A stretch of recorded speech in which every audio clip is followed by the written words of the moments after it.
जय श्री कृष्णा, जय गोविंद, जय गोपाल। आज मैं आप सबको छठ पूजा की ढेर सारी शुभकामनाएं एवं छठ पूजा के बारे में बताने के लिए प्रस्तुत हुआ हूँ। आप सभी ध्यान से उम्मीद है आप श्रवण करेंगे, आपको सुनेंगे कि छठ पूजा कैसे मनाई जाती है। कार्तिक मास की शुक्ल पक्ष की छठी तिथि को यह पर्व मनाया जाता है हर्षोल्लास के साथ।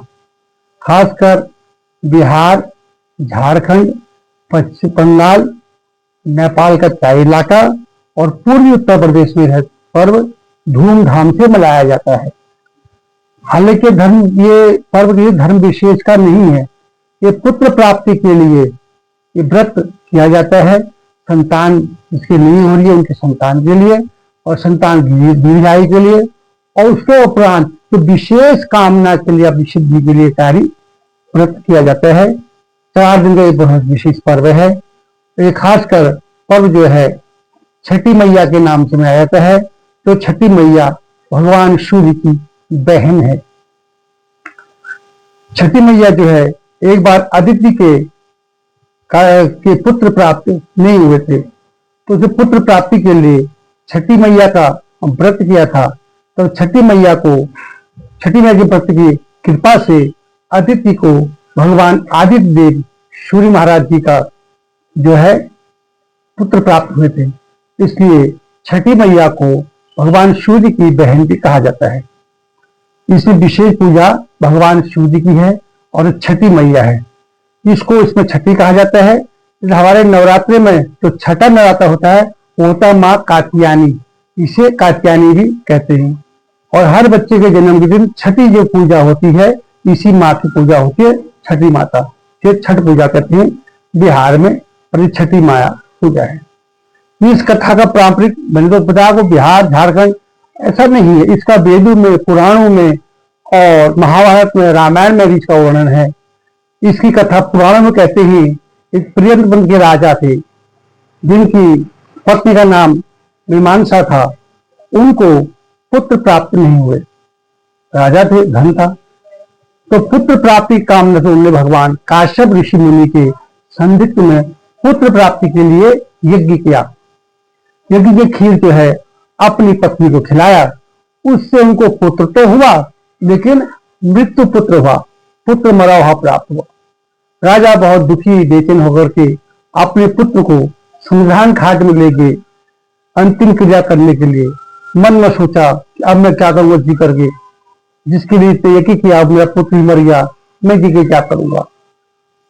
प्रियव्रत ने वहीं पर आत्महत्या करने की कोशिश करी कि मैं अब आत्महत्या करके मैं भी अब बैकुंठ चले जाऊंगा।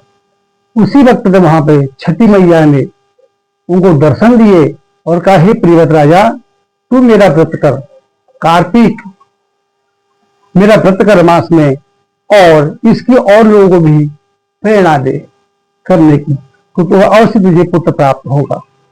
तो वो दिन यही छठी दिन का, कार्तिक मास का छठी दिन था। प्रियव्रत ने भी भगवान छठी माई की पूजा करी और 4 दिन का व्रत रखा। भगवान की कृपा से, छठी माई की कृपा से उनको पुत्र प्राप्त हो गया। ये पुराण की कथा है। महाभारत काल में कहते हैं जब द्रौपदी का सारा साम्राज्य छीन गया पांडवों का, तो द्रौपदी को भगवान कृष्ण ने भी छठी माई के व्रत लिए कहा था कि अगर वो छठी माई का व्रत लेगी तो तेरा पूरा साम्राज्य मिल जाएगा। और द्रौपदी ने भी व्रत धारण किया, जिससे पूरा साम्राज्य प्राप्त हो गया। रामायण काल का वर्णन आता है, राम जी जब लंका विजय प्राप्त करके अयोध्या लौटे तो राजतिलक के बाद उन्होंने भी छठी माई का मां सीता के साथ इस व्रत को प्रारंभ किया, अखंड राज प्राप्त किया, पुत्र प्राप्त किए। ये व्रत किसी जाति धर्म का, किसी लिंग से संबंधित नहीं थी। इसको महिलाएं रखेंगे या पुरुष रखेंगे, इस व्रत को कोई भी व्रत रख सकता है और जो अपनी कामना रखे। कोई पुत्र प्राप्ति के लिए, कोई पुत्र की दीर्घायु के लिए, कोई धन प्राप्ति के लिए, जिस निमित्त भी कार्य को करते हैं माँ षष्ठी भगवान सूर्यदेव उनकी मनोकामना पूर्ण करते हैं। 4 दिवसीय पर्व होता है ये। पहले आज का दिन है नहाए खाए। इसमें सफाई का विशेष ध्यान किया जाता है। आज पूरे घर में सफाई की जाती है और सभी लोग बिना स्नान के भोजन नहीं करते। आज भोजन करेंगे, शाम को फिर खीर का भोजन बना करके छठी माई को भोग लगा करके भोजन करेंगे और कल सुबह से उनका व्रत होगा। निर्जला व्रत होगा, इसमें जल भी ग्रहण नहीं करते हैं। हाँ, पकवान बना करके छठी माई को भोग लगाते हैं।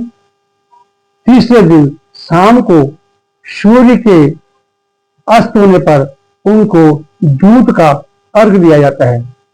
घाटों में जाकर के विशेष पूजा घर से बाहर नदी किनारे, गंगा नदी, यमुना नदी, कोई स्थानीय नदी के पास सरोवर में पूजा की जाती है।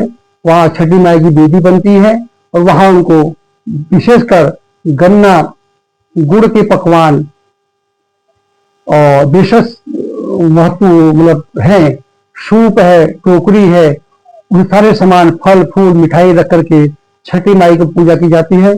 सूर्य अस्त के समय भगवान सूर्य अर्घ दे करके कई दिनों समय तक उस पानी में ही भगवान की तपस्या की जाती है।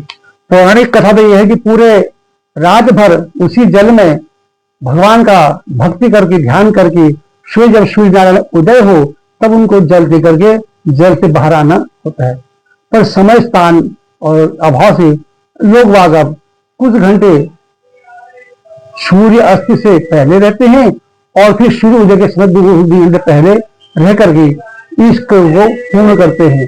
और ये सूर्य उदय होने पर चौथे दिन भगवान सूर्य को अर्घ दे करके अपना व्रत उद्यापन व्रत तोड़ते हैं और अपने अड़ोस पड़ोस में फिर जो है प्रसाद का भोजन करते हैं। इसमें गुड़ और आटे का टेहुआ बनता है, खासकर गन्ना और जो है सीताफल की सब्जी का भोग विशेषकर इसमें लगता है। और इस तरह से यह तप बहुत कठिन व्रत है, तो 4 दिनों का व्रत दिया जाता है षष्ठी माई के लिए। मैंने आपको वृत्तांत पुराणों का, रामायण का, महाभारत का सब बना, ये नहीं किसी एक विशेष का है, ये हमारे पौराणिक स्थिति पौराणिक से जुड़ा हुआ है। माँ कात्यायनी, छठी देवी, षष्ठी देवी, जिसका हम किसी बच्चे को जन्म है छठे दिन के अंदर छठी माँ की पूजा करते हैं। एकदम छठ पूजी करे हमने, छठा दिन पूजा है, तो यही पूजा होती है। नवरात्रि में हमारे छठा नवरात्र आता है माँ कात्यायनी का, हम इसी कात्यायनी, इसी षष्ठी माँ की पूजा करते हैं, नाम कात्यायनी है। और ये पार्वती के छठे रूप का जो है अवतार है छठी माई, माँ पार्वती का छठा रूप है और जो सूर्य की बहन है। तो सूर्य को इसे विशेष महत्व दिया जाता है, सूर्य की पूजा की जाती है, तो छठी माई बहुत प्रसन्न होती है, मनोकामना पूर्ण करती है। आपको उम्मीद है जिस दिन आपने व्रत लिया होगा छठी माई का, छठी माई आपकी मनोकामना पूर्ण करे, आपकी तपस्या में सिद्धि प्राप्त करे, घर में अन्न की वृद्धि करे, संतान जिसकी ना हो उनको संतान प्राप्ति करे, जिनकी संतान दुर्मार्ग हो सद्मार्ग में लाए, और जिनके पुत्रों की अकाल मृत्यु हो वो खत्म करके आपके संपत्तियों का आनंदमय जीवन जिए, सुखमय जीवन जिए, आपके घर में धन धान्य की वृद्धि रहे, यश कीर्ति रहे। जिस निमित्त भी आप इस व्रत को ले रहे हैं, भगवान आपके इस व्रत को संपूर्ण करें। ये छठी माई की व्रत की कथा में आपको सूक्ष्म रूप से सुनाई है, विस्तार रूप से नहीं सुनाई है कि समय का अभाव है। फिर लंबी वीडियो आप देखते भी नहीं, स्क्रैप करके भाग जाते हो, 1-2 व्यूज मिलते फिर मन भी दिखेगा हम क्या कर रहे हैं, काम में कोई दिक्कत है। इसलिए छोटे रूप आपको मैं आपसे उम्मीद है इसको पूरा सुनना और माँ छठी की कृपा करना, दया करना, छठी माँ से प्रार्थना करना कि आप हम सब पर कृपा करें। विशेषकर जिसने आज व्रत ले रखा है उनको ढेर सारी शुभकामनाएं छठी माई की। छठी माई आपकी सारी मनोकामना पूर्ण करे और शेष भारत में भी सबको मैं इसकी विशेष शुभकामनाएं देता हूं कि आपके जिनने व्रत नहीं भी लिया है उन पर भी भगवान सूर्य नारायण अपनी कृपा करे, मां छठी माई कृपा करे, सबके मनोकामना पूर्ण करे। इसलिए इस त्योहार को एक बिहार का त्योहार देखिए, मत बोले कि बिहार का त्योहार है, ये बिहार मनाया जाता है। बिहार, भोजपुरी, झारखंड पश्चिम बंगाल, नेपाल के तराई इलाका और पूर्वी उत्तर प्रदेश का एक विशेष प्रमुख त्योहार है। पर यह त्योहार किसी एक का नहीं है, एक लिंग पुरुष का नहीं है। कई बार की औरतें रखती है, आदमी रखता, या आदमी रखता है औरतें रखती। इसको हर कोई रख सकता है, इसमें एज भी नहीं है और कोई भी इसको कर सकता है अपनी मनोकामना के लिए। जैसे मैंने कहा, महाभारत काल में द्रौपदी ने व्रत लिया था, अपना खोया साम्राज्य प्राप्त किया था। भगवान रामचंद्र जी जब राज तिलक हो गया तो अपने अखंड राज्य के लिए उन्होंने भी दोनों सीता माई और प्रभु राम ने ये छठी का व्रत लिया था और छठी के दिन व्रत लेकर के अखंड राज्य प्राप्त किया था। पौराणिक युग में मैंने बता दिया आपको, परिवर्त ने जो था ये व्रत लिया। उससे पहले अदिति ने ये व्रत किया। अदिति जो थे प्रथम ब्रह्मा जी की मानस पुत्री थी अदिति, और उनकी संतान नहीं थी, तो उन्हें पुत्र प्राप्ति के लिए छठी माई की पूजा करी। तो भगवान छठी माई ने उनको सूर्य नारायण जैसे तेज, यशस्वी, प्रतापी पुत्र दिया। इसीलिए उनको सूर्य भगवान की बहन और पार्वती का छठा रूप माना जाता है छठी माई को। इसलिए आपको छठी माई की ढेर सारी शुभकामनाएं।